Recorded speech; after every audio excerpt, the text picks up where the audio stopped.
Hi folks, this is Alan Watt. It is November the 23rd, 2006. Tonight I'm bowing to a little bit of pressure. I don't normally bow to any kind of pressure, but this will tie in with some of the talks I've given in the past, and it's about the culture creation industry, how ideas are downloaded into people's minds via fiction primarily, using high drama with emotion plus crisis. A situation in a movie and drama is a tremendous method of getting points across. It's almost like coupling an idea with the drama, and it's downloaded like a virus into your subconscious, and you're being programmed, and it's called predictive programming. The technique is ancient, and it's an old science. Plato, in his Republic, talks about the culture industry of his own day, and how it was essential not only for maintaining control over the people by the elite, but that they had to control everything that was given to the public. In other words, anything the public saw in drama on stage was authorized. Not only was it authorized, in ancient Greece, traveling troops of players would come into the cities and do their rounds, and it was compulsory to attend. Everyone, even the slaves, had to attend at least one performance, because just like today, they had their agenda and their schedule and their upgrading of the system, and it was done primarily through fiction, because the old saying is monkey see, monkey do. And we emulate what we see, especially when it's done in a typical hero and heroine form.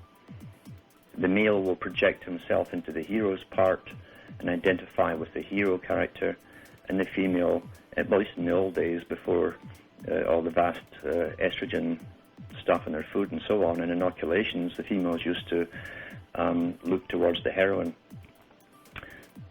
This is an ancient science. It's never ever given up, and actors are hereditary.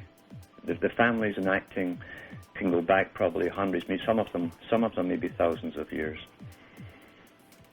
Specialized sections of society, once more, and they marry each other and intermarry within even smaller ranks.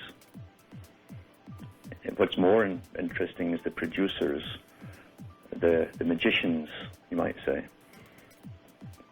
who understand and have a full grasp of what is to be conveyed to the audience, what messages must be imprinted in them, in their minds, and he knows the techniques and how to do this perfectly.